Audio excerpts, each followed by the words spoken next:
Deepawali Mela Shitanga, Bulat Ama. यो video देखेर चाहिँ मलाई एकदम कस्तो मनदेखि रुन मन लाग्यो साथीहरू। एक किसिम खुसी पनि लाग्यो, एक किसिम चाहिँ के अरे रुन मन लाग्यो।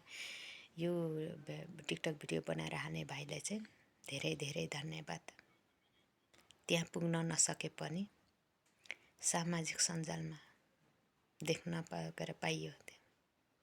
अहिले त्यहाँ अट्राई छाते ढुङ्गा पोखरी माविमा दीपावली मेला लागिरहेको लागिरहेछ। त्यहाँ पढेको, त्यहाँ दीपावली मेला खेलेको ती यादहरू आउँछ।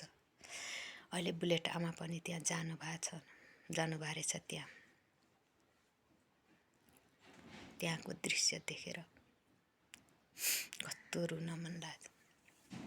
साथीभाइहरूसँग खेलेको, साथीभाइहरूसँग त्यो पढेको, खेलेको, रमाइलो गरेको यादहरू आउँछ।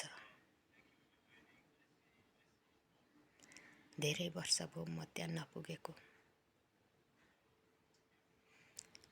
छोरी मान्छेको जातो कर्मले जहाँ डोरेर लान्छ त्यहीँ जानुपर्ने समय र परिस्थितिले गर्दाखेरि म त्यहाँ पुग्न सकेको छुइनँ। त्यो ग्राउन्डहरू देख्दाखेरि पहिला स्कुल पढ्दाखेरि सरले लाइन लाउनुहुन्थ्यो। हामीले त्यहाँ त्यो ग्राउन्डभरि हामी विद्यार्थी हुन्थ्यौँ। वीरेन्द्रशीलमा हामीले त्यहाँनिर कुदाउनुहुन्थ्यो सरहरूले।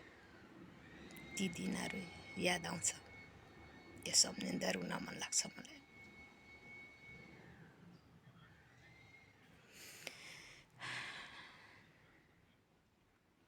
नमरे बाँचे, दैवले साँचे एक दिन अवश्य त्यहाँ म त्यो मेला दीपावली मेला भर्न पुग्ने नै छु। नेपालमै छु। अहिलेसम्म म जान सकेको छुइनँ, त्यहाँ पुग्न सकेको छुइनँ। एक दिन अवश्य पनि पुग्छु।